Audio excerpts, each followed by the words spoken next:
ሲቪል ማህበረሰብ ድርጅቶች ለጠንካራ ማህበረሰብ ግንባታ ለበጎ ፈቃድ አገልግሎት ለዜጎች መብት መከበርና ለዲሞክራሲ ግንባታ ስራዎች የሚያበረክቱትን አስተዋጽኦ አጠናክረው ሊቀጥሉ እንደሚገባ የደቡብ ኢትዮጵያ ክልል ብልጽግና ፓርቲ ቅርንጫፍ ጽህፈት ቤት ኃላፊ አቶ ገብረ መስቀል ጫላ አሳሰቡ።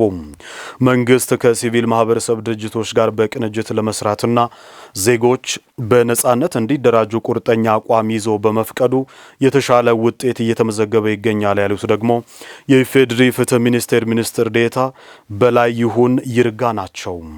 14ኛው የኢፌድሪ ሲቪል ማህበረሰብ ድርጅቶች ባለስልጣንና የፌዴራልና የክልል ባለድርሻ የመንግስት ተቋማት የጋራ ጉባኤ በወላይታ ሶዶ ከተማ ተካሂዷል። መለሰ ኦልኮ ሲቪል ማህበረሰብ ድርጅቶች ለማህበረሰቡ ሁለንተናዊ ለውጥ የሚያበረከቱት ሚና ከፍተኛ መሆኑ እውን ነው። በዚህም በሀገር ደረጃ 14ኛ የኢፌድሪ ሲቪል ማህበረሰብ ድርጅቶች ባለስልጣን ከፌዴራል እና ከክልል ባለድርሻ አካላት ጋር በወላይታ ሶዶ ከተማ ጉባኤ አካሂደዋል። በመድረኩ ተገኝቶ መልእክት ያስተላለፉት የደቡብ ኢትዮጵያ ክልል ብልጽግና ፓርቲ ቅርንጫፍ ጽህፈት ቤት ኃላፊ አቶ ገብረ መስቀል ጫላ የተቋሙ ሚና ለሁለንተናዊ ማህበረሰብ ለውጥ ከፍተኛ መሆኑን ገልጸዋል። የሲቪል ማህበረሰብ ድርጅቶች ለጠንካራ ማህበረሰባዊ ትስስር፣ ለሲቪል ባህል ግንባታ፣ ለዲሞክራሲ ባህል ግንባታ፣ ለአዎንታዊ የሰላም ግንባታ፣ ለማህበረሰባዊና ኢኮኖሚያዊ እድገት፣ ለበጎ ፈቃድ አገልግሎት፣ ለፍትህ መረጋገጥ፣ ለሰብአዊና ዲሞክራሲያዊ መብት መከበር፣ በዲፕሎማሲ መስክ የአገር ገጽታ ግንባታ ከፍተኛ ሚና እንዳላቸው ይታመናል።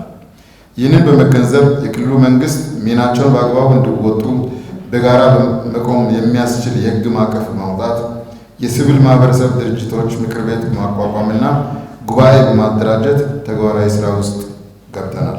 ጉባኤው የመንግስትና የሲቪል ማህበረሰብ ድርጅቶች ትብብርና ቅንጅት ለኢትዮጵያ ከፍታ በሚል መሪ ቃል መካሄዱ ትልቅ ትርጉም እንዳለው የኢፌድሪ ፍትህ ሚኒስትር ዴኤታ በላይ ይሁን ይርጋ ተናግረዋል። መንግስት የሲቪል ማህበረሰቡን የልማትና የዲሞክራሲ አጋር አድርጎ በመቁጠሩ እና ዜጎች በነጻነት የመደራጀት መብት እንዲከበር ያለውን ቁርጠኝነት የሚያሳይ ነው። በደቡብ ኢትዮጵያ ክልል በወላይታ ሶዶ ከተማ እየተካሄደ የሚገኘው 14ኛው የሲቪል ማህበረሰብ ድርጅቶች ባለስልጣንና ባለድርሻ የመንግስት አካላት ጉባኤ የመንግስትና የሲቪል ማህበረሰብ ድርጅቶች ትብብርና ቅንጅት ለኢትዮጵያ ከፍታ በሚል መሪ ቃል መካሄዱ ወሳኝ ትርጉም አለው። በሁለንተናዊ መልኩ የኢትዮጵያ ከፍታ በማረጋገጥ ሀገራችን አፍሪካዊት የብልጽግና ተምሳሌት የመሆኑ ውጥኗን እውን ለማድረግ ከሲቪል ማህበረሰብ ድርጅቶች ጋር በከፍተኛ ደረጃ በትብብርና አጋርነት ስራዎችን በጋራ አቅዶ መተግበር የሚያስፈልግ መሆኑን መግባባት ላይ መድረስ ያስፈልጋል። ተቋሙ ህግንና የተቋቋመበትን ዓላማ አክብሮ በመስራት የህብረተሰቡን የላቀ ተጠቃሚነት ለማረጋገጥ የጀመረውን የሪፎርም ስራ አጠናክሮ መቀጠሉ ተገልጿል። ከዚህ ጋር ተያይዞ በህዝብ ብዛት ከኦሮሚያና ከአማራ ክልሎች ቀጥሎ 3ኛ ደረጃ በሚይዘው በደቡብ ኢትዮጵያ ክልልም በርካታ ስራዎች መሰራታቸው ተመላክተዋል። ተቋማችን ህግንና የተቋቋመበትን ዓላማ አክብሮ የሚሰራ የዳበረ የሲቪል ማህበራት ዘርፍ በመገንባት የህብረተሰቡን የላቀ ተጠቃሚነት ለማረጋገጥ እንዲሁም የበጎ ፈቃደኝነት ባህል ግንባታ ስርዓታዊ እንዲሆን ለማስቻል የጀመረውን የሪፎርም ተግባር አጠናክሮ ቀጥሏል። በክልላችን ወደ 132 የሚሆኑ የሲቪል ማህበረሰብ ድርጅቶች በተለያዩ ፕሮጀክቶች ወደ 281 የሚሆኑ ፕሮጀክቶች ወደ 15.6 ቢሊዮን ብር ሀብት በማፍሰስ የባለድርሻ አካላት ሚናቸውን እየተወጡ ወደ 5.69 ሚሊዮን የሚሆኑ የህብረተሰብ ክፍሎች ተጠቃሚ እያደረገ ይገኛል። ሲቪል ማህበረሰብ ድርጅቶች መጪው ግንቦት ወር ላይ የሚካሄደው 7ኛ ሀገራዊ ምርጫም ዲሞክራሲያዊና ሰላማዊ ሆኖ እንዲጠናቀቅ የሚጫወቱት ሚና ይጠበቃል ተብለዋል። በተለይም በዚህ ዓመት በሀገራችን የሚካሄደው ሀገራዊ ጠቅላላ ምርጫ ነፃ ዲሞክራሲያዊና ሰላማዊ ሆኖ እንዲካሄድ የሲቪል ማህበረሰብ በርካታ ኃላፊነት ያለባቸው ከመሆኑ አኳያ ምቹ ሁኔታዎችን በመፍጠር በትብብርና በአጋርነት መንፈስ መስራትን በተመለከተ በዚህ ጉባኤ አጀንዳዎቹ ቀርበው መወያየትና መተማመን ላይ መድረስ ያስፈልጋል ብዬ አምናለሁ። በሲቪል ማህበረሰብ ድርጅቶችና በባለድርሻ አካላት መካከል የነበሩ የቅንጅት ችግሮችን በመቅረፍና መተማመንን የመፍጠር ስራ እንደሚያስፈልግ የደቡብ ኢትዮጵያ ክልል ብልጽግና ፓርቲ ቅርንጫፍ ጽህፈት ቤት ኃላፊ አቶ ገብረ መስቀል ጫላ ጠቁመዋል። በሲቪል ማህበረሰብ ድርጅቶች እና በባለድርሻ አካላት መካከል በየደረጃው የሚስተዋሉ የቅንጅት ችግሮችን በመቅረፍ እና መተማመን በመፍጠር ሲቪል ማህበረሰብ ድርጅቶች የመንግስት አጋር እንዲሆኑ የሚያስችል ተቋማዊ ጥንካሬና ግንኙነት መገንባት ያስፈልጋል። 14ኛው የኢፌዴሪ ሲቪል ማህበረሰብ ድርጅቶች ባለስልጣን ከፌዴራል እና ከክልል ባለድርሻ የመንግስት ተቋማት ጋር እያካሄደ ያለው የጋራ ጉባኤ ዕለተ ማክሰኞ ፍጻሜውን የሚያገኝ ሲሆን በደቡብ ኢትዮጵያ ክልል የተከናወኑ የልማት ስራዎችም እንደሚጎበኙ በመርሃ ግብሩ ተመላክተዋል። የወላይታ ልማት ማህበርን በመደገፍ በዞኑ ውስጥ በማህበሩ እየተሰሩ የሚገኙ የልማት ስራዎች እንዲቀላጠፉ ለማድረግ ሁሉም የበኩሉን አስተዋጽኦ ሊያበረክት እንደሚገባ የወላይታ ዞን ዋና አስተዳዳሪና የልማት ማህበሩ የበላይ ጠባቂ ረዳት ፕሮፌሰር ሳሙኤል ተሰማ ገለጹ። ልማት ማህበሩ የተለያዩ አማራጮችን በመጠቀም በገቢ የራሱን አቅም ለማሳደግ እየሰራ መሆኑን የወላይታ ልማት ማህበር ዋና ስራ አስፈጻሚ ዶክተር አበባየሁ ቶራ ተናግረዋል። ከወላይታ ዞን አጠቃላይ የመንግስት ሰራተኞች ጋር ልማት ማህበሩን ለመደገፍ ያለመ የውይይት መድረክ ተካሂዷል። አዲስ ዓለም ሞገስ በዝርዝር ያስመለክተናል። የወላይታ ልማት ማህበር ከምስረታ ጊዜ አንስቶ በወላይታ ዞን ህብረተሰቡን ተጠቃሚ የሚያደርጉ በርካታ የልማት ስራዎችን ሲሰራ ቆይቷል። የልማት ማህበሩን አቅም ማሳደግ ደግሞ እነዚህ የልማት ስራዎች ተጠናክሮ እንዲቀጥሉ ከማድረግ ረገድ ትልቅ ሚና ይጫወታል። የወላይታ ዞን ዋና አስተዳዳሪና የልማት ማህበሩ የበላይ ጠባቂ ረዳት ፕሮፌሰር ሳሙኤል ተሰማ የወላይታ ልማት ማህበር በዞኑ በሚሰሩ ስራዎች ላይ ግንባር ቀደም ሚና እየተጫወተ ይገኛል ብለዋል። ከሊቃ ጀምሮ በርካታ ስራዎችን እየሰራ የቆየ ማህበር እንደሆነ ታውቃላችሁ። ስለዚህ ይሄ ማህበር ኢምፓወር ማድረግ መንግስት ከሚሰራው ጎን ለጎን መንግስት መሸፈን የማይችልባቸው ቦታዎች ላይ እየገባ የተለያዩ ልማት ስራዎችን እየሰራ ያለ ማህበር ነው። አሁን በምንከተለው ሞዳሊቲ ይሄ ልማት ማህበር በአካባቢ ያለው ከሚሰበሰበው መዋጮ 50%ን ያ አካባቢ በሚለማበት አካባቢ ላይ ልማት እንዲሰራ ተደርጎ ሁሉም አካባቢዎች ባዋጡት ልክ ከልማት ማህበሩ ተጠቃሚ እንዲሆኑ የማድረግ ስራ እየተሰራ ቆይቷል። ማህበሩ በየአካባቢው ማህበረሰቡን ተጠቃሚ የሚያደርጉ ስራዎችን ለመስራት የያዘው እቅድ እንዲሳካ በዞኑ የሚገኘው የመንግስት ሰራተኛ ከጎኑ በመቆም ድጋፍ ሊያደርግ እንደሚገባ አሳስበዋል። ህዝባችን ከጎናችን ጋር ከተሰለፈ፣ ሌብነትን ከቀነስን በጣም ተአምር መስራት የሚችል ህዝብ ያለን አካባቢ ስለሆነ ይሄን ልማት ማህበር መደገፍ ወላይታን መደገፍ ስለሆነ ልዩ የገቢ ማሰባሰቢያ ፕሮግራም አዘጋጅተን በተለያዩ መዋቅሮች ላይ በሙሉ አሳታፊ የሆነ ተማሪ የሚሳተፍበት፣ አርሶ አደር የሚሳተፍበት፣ የመንግስት ሰራተኛ የሚሳተፍበት፣ ነጋዴዎች የሚሳተፉበት፣ ውጭ ያሉ የኢትዮጵያ ወላይታ ዲያስፖራዎች የሚሳተፉበት አጠቃላይ ሁሉም ወላይታ ውስጥ የሚኖር ሁሉ ለዚህ ልማት ማህበር አስተዋጽኦ የሚያደርግበትን ሞዳሊቲ አዘጋጅተን ልዩ የገቢ ማሰባሰቢያ ንቅናቄዎችን ለመስራት ስራ ጀምረናል።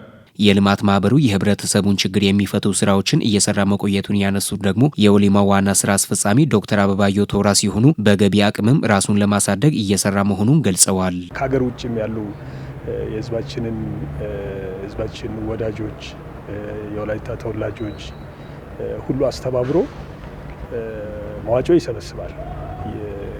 ግን አቅሙን ደግሞ የበለጠ አሳድጎ የተሻለ ውጤት ለማስመዝገብ ደግሞ ለየት ያሉ ልዩ የገቢ ማሰባሰቢያ አማራጮችንም ይጠቀማል። ከዛ ውስጥ የዛሬው ልዩ የገቢ ማሰባሰቢያ አማራጭ ነው እና በዚህ ልዩ የገቢ ማሰባሰቢያ አማራጭ የማይሳተፍ የህብረተሰብ ክፍል የለም። ማህበሩ በቀጣይ በርካታ የትኩረት አቅጣጫዎችን ይዞ እንደሚገኝ የተናገሩት ዶክተር አበባየሁ እነዚህ እንዲሳኩ ደግሞ የማይቋርጥ ድጋፍ ወሳኝ መሆኑንም አክለዋል። ወላይታ ልማት ማህበር የሚታወቅባቸው የልማት ስራዎች አሉ። ከዛ ውስጥ አንዱ የሊቃ ትምህርት ቤት ነው።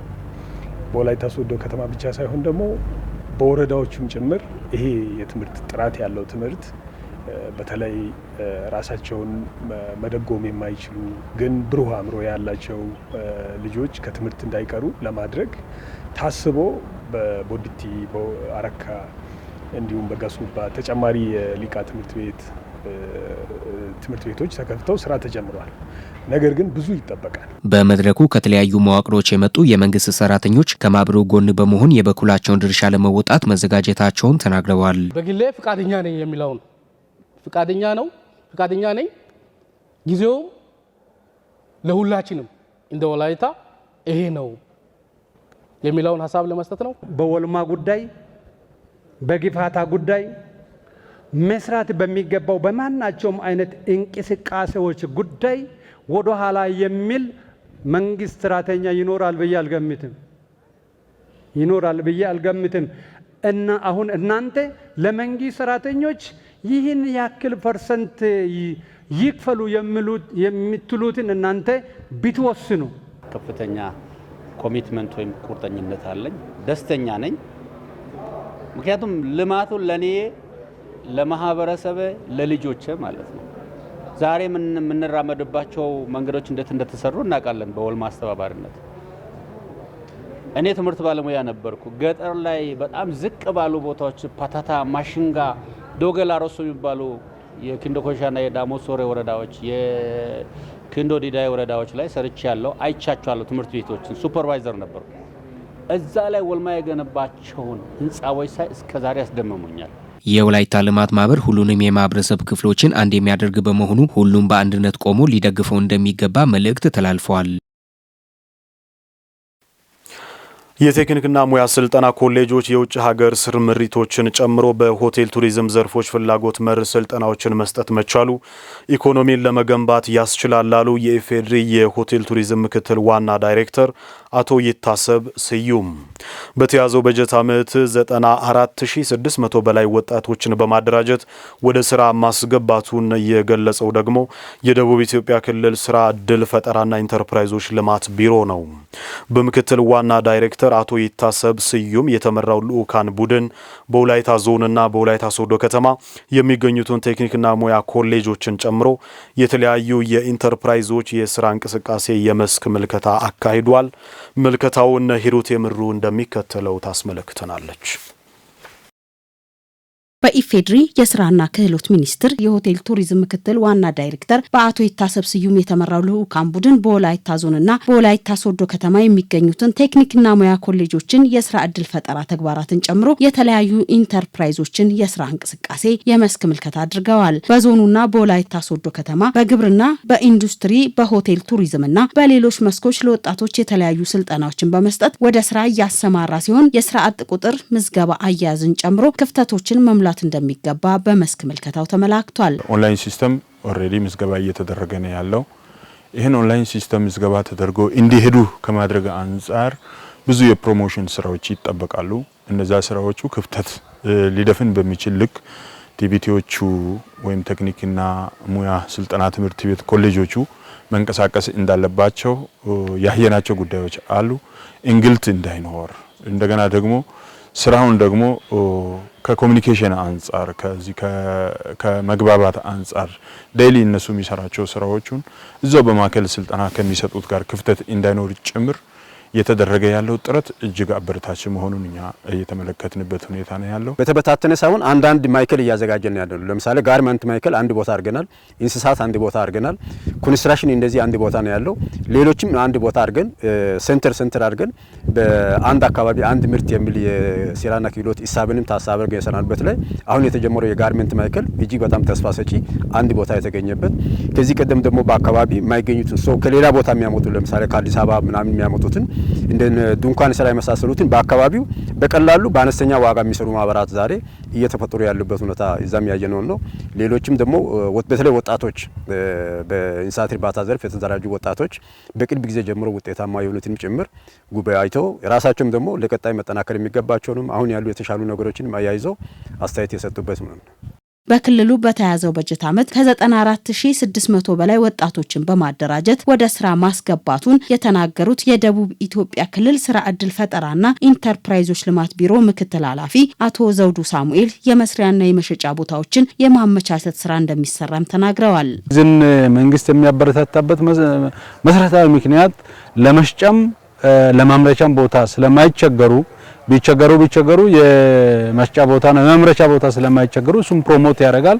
ስለዚህ በ6 ወር ጊዜ ውስጥ 1492 የሚጠጉ ኢንተርፕራይዞች በቤተሰብ ተደራጅተው በ7888 የሚጠጉ ቤተሰብን ያቀፈ ውጤታማ የሆኑ ማህበረሰብ የቤተሰብ ቢዝነስን አደራጅተን ስራ እድል ለመፍጠር ተሞክሯል። የሆቴል ቱሪዝም ምክትል ዋና ዳይሬክተር አቶ ይታሰብ ስዩም ፍላጎት መር በሆነ መልኩ በየአካባቢው የሚገኙ ግብአቶችን በመጠቀምና አጫጭር ስልጠናዎችን በመስጠት በቤተሰብ ቢዝነስ በመታቀፍ የተሻሉ ዕውቀት ያላቸውን ወጣቶች ማፍራት የተሻለ ኢኮኖሚን መገንባት ይቻላል ብለዋል። በአብዛኛው በጥሩ ሁኔታ የተመለከትነው አብዛኛው ቢዝነሶች የቤተሰብ ቢዝነስ ቤተሰብ ውስጥ ሆነው የመንግስትን ድጋፍ ብዙም ሳይፈልጉ ባላቸው ውስን ሀብት ተነስተው መጠነኛ ድጋፍ ብቻ እገዛ እየተደረገላቸው ከመንግስት ውጤታማ የሆኑበትን ተመልክተናል ማለት ነው። በሁለተኛ ደረጃ በተለይ የወል መሬቶችን በትምህርት ቤቶች እንደዚሁም በመንግስት ተቋማት ውስጥ የነበሩት ዝም ብለው ሳር ሲበቅልባቸው የነበሩ መሬቶች ወጣቶች ተደራጅተው ሳይንሳዊ እውቀት እየጨመሩ በስልጠና እየታገዙ ምርታማ የሆኑበትን ጉዳይ ተመልክተናል ማለት ነው። በተለይ በመስኖ የለማውን መሬት አሁን ያየነውን በአመት 2-3 ጊዜ የሚመረትበት ባጭር ጊዜ ውስጥ ወጣቶች ራሳቸውን ሀገራቸውን መቀየር እንደሚችሉ ተመልክተናል ማለት ነው። የስልጠና ቦታዎች ምቹና ዲጂታላይዜሽን የማድረጉ ስራዎች ጅምሮች መኖራቸውንና ወጣቶቹ በሰለጠኑበት ሙያ ከራሳቸው አልፈው ለሌሎች የስራ እድል መፍጠራቸው ይበል የሚያሳይ መሆኑን ተመላክቷል። የስራ ማዕከላትን ማጠናከር ያስፈልጋል። የስራ ማዕከላት የሁሉም መነሻዎቻችን ናቸው። ስለዚህ በቁሳቁስ በሰው ኃይል እና በስልጠና በደንብ መብቃት አለባቸው። የአንድ ማዕከላት ካልበቁ ድረስ ስራዎችን በአግባቡ ለመምራት የሚያስችል ምቹ ሁኔታ አይፈጠርም። ስለዚህ ባለሙያዎቹ በሚገባ መደራጀት ስለሚሰሩ ስራ በሚገባ ማወቅ አለባቸው። አጠቃላይ ስራቸውን ማዘመን አለባቸው። አገልግሎቶችን ማስፋት አለባቸው። በተለይ ከቴክኒክና ሙያ ስልጠና ፐርስፔክቲቭ የሚሰሩ ተቋማትን አይተናል። አንደኛው ሶዶ ፖሊቴክኒክ ኮሌጅ ነው። አንደኛው ደግሞ ፋርማ ኮሌጅ የሚባል የግል ኮሌጅ ነው። ሁለቱም በቴክኒክና ሙያ መስክ የሚሰሩ ናቸው።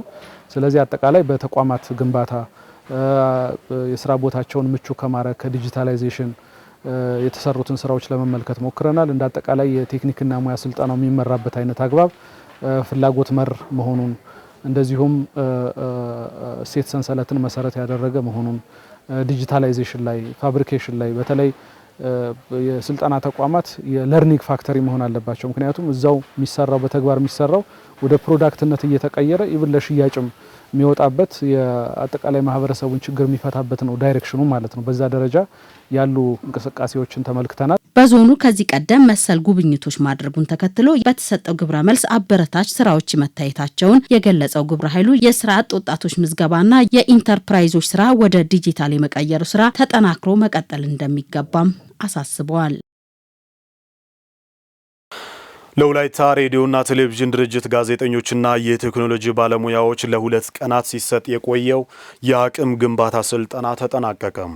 ስልጠናው የይዘት ሀሳብ ማመንጨት፣ የይዘት አዘገጃጀትና አቀራረብ እንዲሁም የጋዜጠኝነት ስነ ምግባርና ማህበራዊ ሚዲያ አጠቃቀም ላይ ያተኮረ ስልጠና የሚቀርቡ ዜና ፕሮግራሞችና ማስታወቂያ ይዘቶችን ለማሻሻል ያለመ መሆኑም ተመላክቷል።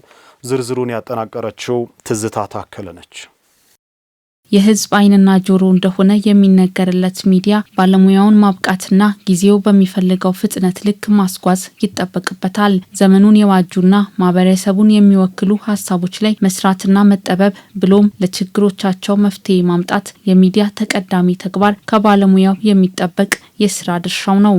በስራ ዘርፍ ላይ ላሉት ጋዜጠኞች በጣም የሚያግዝ ሙያችን በሙያችን ላይ ተጨማሪ ነገር የሚጨምር ስልጠና ነው። ይህ ስልጠና ደግሞ ወቅታዊ ሆኖ በየጊዜ መሰጠቱ ጋዜጠኛው በራሱ ላይ ባለው እውቀት ላይ ተጨማሪ እውቀት ለማግኘት የሚጠቅም ስልጠና ነው።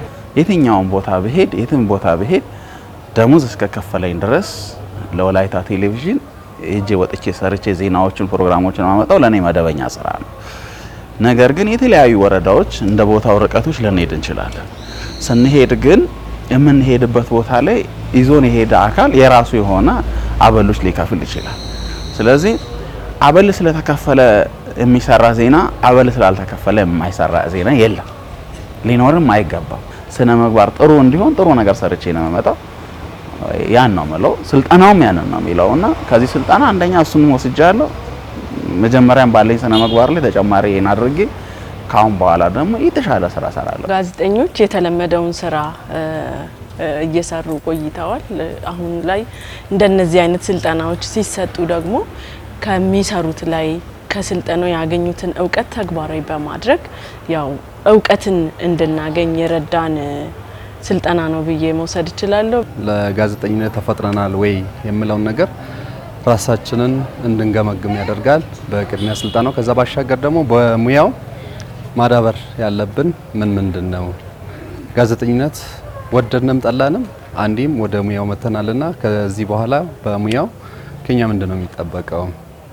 ዘገባችን ደግሞ እይታችን ምን መሆን አለበት? ምን ዘግብበት መንገድ እንዴት መሆን አለበት? የምናይበት ከሌሎች ማህበረሰቦች በምንድነው መለየት ያለበት የሚለው ነገር በደንብ ተረድተናል ብዬ አስባለሁ። በሶስት አንኳር ጉዳዮች ላይ በማተኮር ለባለሙያዎቹ ስልጠና የሰጠው የወላይታ ሬዲዮና ቴሌቪዥን ድርጅትም የሚቀርቡ ዜና፣ ፕሮግራምና ማስታወቂያ ይዘቶችን ለማሻሻል ያለመ ቆይታው በቀጣይም በሌሎች ስልጠናዎች የሚታገዝና ተግባራዊ ሊደረግ የሚገባው ነው። ሚዲያችንን ከፍ ለማድረግ በሙያም ከፍ ያለ ነገር ጥሩ ስራ እንድንሰራ ስልጠናዎች ቢቀጥሉ የተለያዩ ስልጠናዎች አሁንም በድጋሚ በየ2 ወሩ በየ3 ወሩ ስልጠናዎች ቢኖሩ የተረሱ ነገሮችን ያስታውሳሉ። ጥራት ያለው ስራ፣ ባላንስ የሆነ ስራ፣ ችግር ፈቺዎች፣ ህዝባዊ የሆኑ ስራዎች ህዝብ ጋር እንዲደርሱ ከራስ የሚጠበቀውን ለማድረግ ለኔም የሚጠቅም አቅም የሚጨምር ስልጠና ነው። ከባልደረቦቻችን ጋር በስምምነት በፍቅር ያው የቲም ስራ እስከሆነ ድረስ የግሩፕ ስራ እስከሆነ ድረስ ሁላችንም ተባብረን መስራት እንዳለብን ነው ከስልጠናውም የተረዳሁትና ያንን ተግባራዊ በማድረግ ከባልደረቦቼም ጋር በመስማማት የተሻለ ስራ ለመስራት አቅዳለሁ። አሁን ትሬኒንግ ላይ ብዙ ጊዜ ያው የተለመደው ነገር አለ። ልክ ለፈተና መዘጋጀት ማንበብ፣ ፈተና አለ ሲባል አንብበን ፈተና ካለፈ በኋላ ያንን ነገር የምንተውበት ልክ ትምህርት ዓለም ላይ ያሳለፍንበት ወቅት አለ። እንደዛ መሆን የለበትም ብዬ አስባለሁ። ጋዜጠኝነት በወላይታ ሶዶ ዩኒቨርሲቲ የጋዜጠኝነት ተግባቦት መምህርና ተመራማሪ ዶክተር ተሻለ ተገኔ እንዳሉትም የሚዲያ ባለሙያው ትጋቱ በስራው እንደሚገለጽ ሁሉ በስነ ምግባሩ ምስጉንና ቅቡል መሆን የሚገባው በመሆኑ ከማህበረሰቡ የተቀዱ የህይወት ተሞክሮችን ማዕከል በማድረግ መስራት ያስፈልጋል። በመረጃ አቀራረብም በይዘትም የተሻለ ነገር ይዞ እንዲመጡ ይጠበቃል። ከዛ አልፎ ደግሞ በተለይ ማህበረሰብ ተኮር የሆኑ ሚዲያዎች ትኩረታቸው የሚሆነው የመንግስትን የአቅጣጫ ተከትሎ መስራታቸው እንደተጠበቀ ሆኖ የማህበረሰቡን ጉዳይ በተለይ ያልተነገሩ በጣም ብዙ ትልልቅ ታሪኮች አሉ። ሊወሩ የሚገቡ በጣም ብዙ ያልተዳሰሱ ታሪኮች አሉ። ከኛም እንደ ዩኒቨርሲቲም በዚህ ዘርፍ ውስጥ እንዳለ ሰው ተከታታይነት ያላቸውን ስልጠናዎችን እየሰጠን ጋዜጠኞችም ደግሞ እውቀትና ክህሎት በሚያስፈልጋቸው ጉዳይ ተቀራርበን መስራት ይጠበቅብናል ብዬ አስባለሁ። ባለሙያዎችን በማንቃት የተሻለ ስራ ለመስራትና በእውቀት የተሞላ መረጃን ተደራሽነት ለማጠናከር ያለመ ስልጠና ነው ያሉት የወላይታ ሬዲዮና ቴሌቪዥን ድርጅት ዋና ስራ አስፈጻሚ አቶ ሞቶሎሚ ጢሞቴዎስ ባለሙያው ራሱን የሚያይበትን መድረክ የማመቻቸቱ ስራ ተጠናክሮ ይቀጥላል ብለዋል። ከዚህ በፊት ትንሽ የመቀዛቀዝ ከሬዲዮ አኳያ የተሻለ ስልጠና ከዚህ በፊት ስንሰጥ እንደነበረ ነግሬሻለሁ። ቴሌቪዥን ላይ ግን ትንሽ የስልጠና ጋፖች እንደነበሩ ይታወቃል። ይህን ጋፕ ደግሞ አጠንክሮ ከመሄድ እንዲሁም ደግሞ ከዚህ በፊት ከነበረው ለምሳሌ 2 ወር ወይ ምናምን መሀል ላይ ግን ሁሉ ጊዜ ሰው ራሱን የሚያይበት እውቀት ጋፑን የሚሞላበት ደግሞ ራሱን የሚያይበት መድረክ ማመቻቸት ተቋማዊ ስለሆነ ከዛ አኳያ የተቋሙ ድርሻ ስልጠና ማመቻቸት ነው። ስልጠናውን ደግሞ በአግባቡ ተከታትሎ ደግሞ ለውጤት ማብቃት ደግሞ የሰልጣኙና የተቋሙ ሰራተኞች ነው የሚሆነው። ማህበረሰቡ በተለያዩ የሚዲያ አማራጮች የሚከታተላቸው ዜናዎችና ፕሮግራሞችን ሳቢና ታማኒ ማድረግ እንዲሁም በስነ ምግባር የታነጸ አንቱታን ያተረፈ ባለሙያ መፍጠር ተቋሙ ተቀዳሚ ዓላማው በማድረግ እየሰራ ነው።